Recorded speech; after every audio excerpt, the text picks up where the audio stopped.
Buenas tardes, el día de hoy siendo 8 de junio del año 2024 hago la grabación de lo que pudimos entender en la unidad 1 de intervención psicológica. Bueno, en esta parte vimos un poquito lo que es la entrevista y los recursos cruciales que necesita la evaluación y la interpretación psicológica. Desde una recopilación de esta información hasta una comunicación de estos resultados, esta entrevista siempre se va a adaptar a diversas necesidades, ya sea para poder explorar la personalidad, para poder explorar las habilidades, las motivaciones, o también para obtener información sobre terceros. Este es el inicio de una evaluación en una primera entrevista. Esta se va a establecer básicamente los fundamentos del proceso y depende de la demanda, depende del contexto, de los objetivos y de los contenidos que pueden variar. Por ejemplo, puede ser que para poder comprender estas quejas, el paciente vaya a evaluar su estado mental, y también identificar lo que son las aptitudes para un puesto laboral. Esta planificación de esta entrevista se adapta un poquito a cada caso y se considera que tanto la demanda como las características del individuo.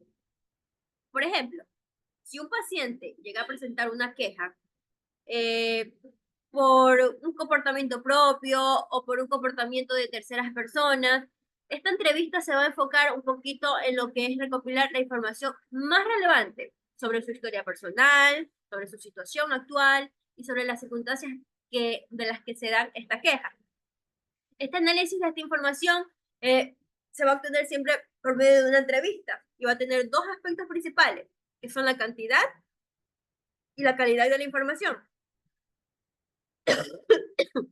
Se va a evaluar básicamente la cantidad mediante una satisfacción de los contenidos que son planificados y se va a identificar las áreas que no tengan una información suficiente.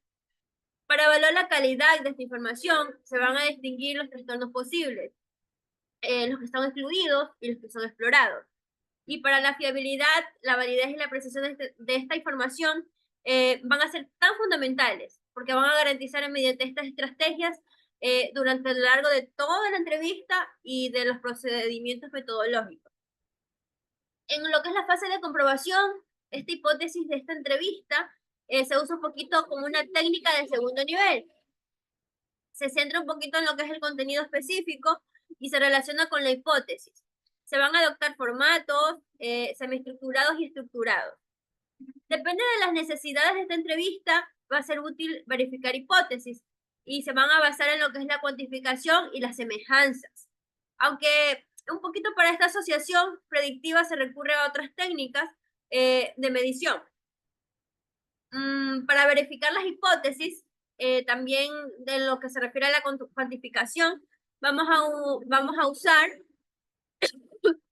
propuestas conductuales estructuradas que se van a identificar en comportamientos que son muy concretos.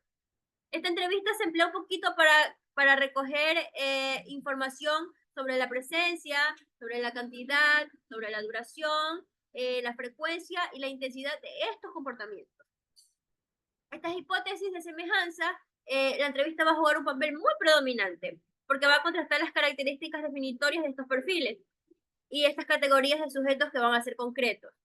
Por ejemplo, el texto nos ha proporcionado un poquito de lo que se refiere a ofrecer una visión muy detallada sobre la importancia de esta disposición que tiene el entrevistado para proporcionar esta información y asimismo a posibles fuentes de errores y de sesgos de una entrevista. Se destaca bastante lo que se refiere a la necesidad de que el entrevistador tenga en cuenta tanto la motivación del entrevistado, asimismo como su propia capacidad para poder facilitar las respuestas efectivas. Primeramente, se va a subrayar que esta disposición de este entrevistado, obviamente, se brinda una información que no debe darse por sentada. Incluso en situaciones donde se supone que es una alta motivación esta entrevista de trabajo. O sea, cuando hay motivación, siempre va a ser lo que es una entrevista de trabajo porque vas a obtener un beneficio. Tanto la alta como la baja motivación influyen en la calidad y en la cantidad de esta información proporcionada, lo que se presionó anteriormente, que el individuo siempre que se va a sentir motivado va a tener una mejor, va a dar mejor la información y una información mucho más detallada. Este texto nos dio a conocer que aborda diversas formas de sesgo que surgen durante esta entrevista, pues ya sea de manera voluntaria, de manera involuntaria, y estos sesgos afectan bastante lo que es la precisión de esta información que se ha obtenido.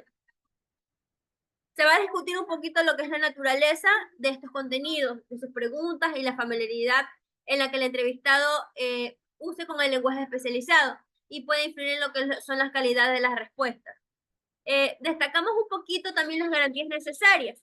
¿Por qué? Porque van a asegurar fiabilidad, validez, precisión de todo lo que es la información.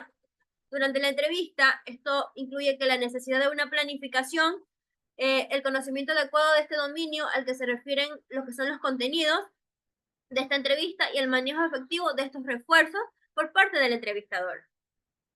Abordamos la importancia que es garantizar la relevancia de esta información, porque se obtiene en relación con los objetivos de la entrevista, la necesidad de que el entrevistador sea consciente en su comportamiento, asegura una calidad de unos datos recopilados.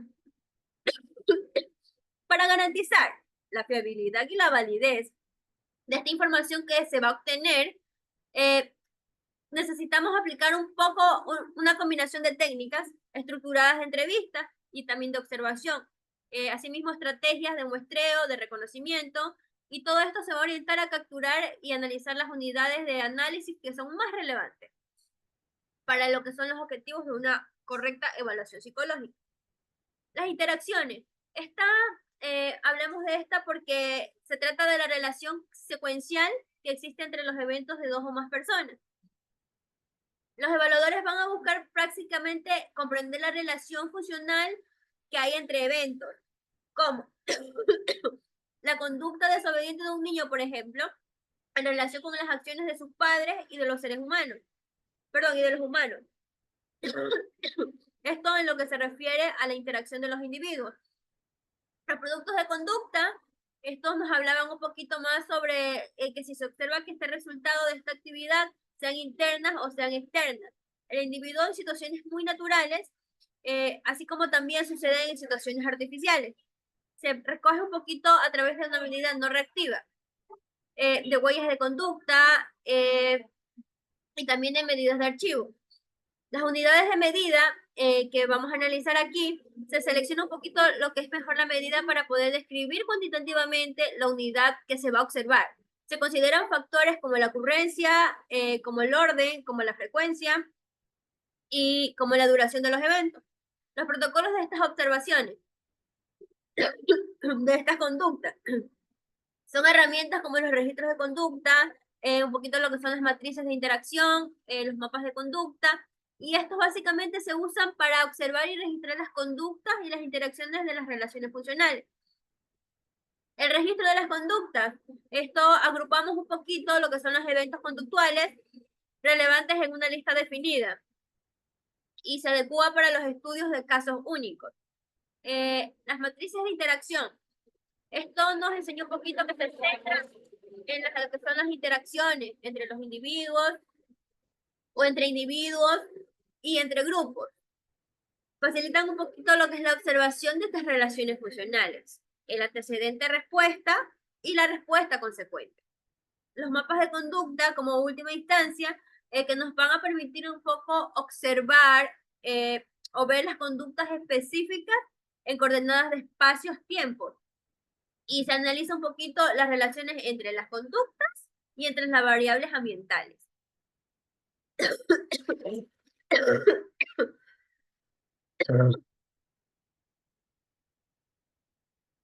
Tengo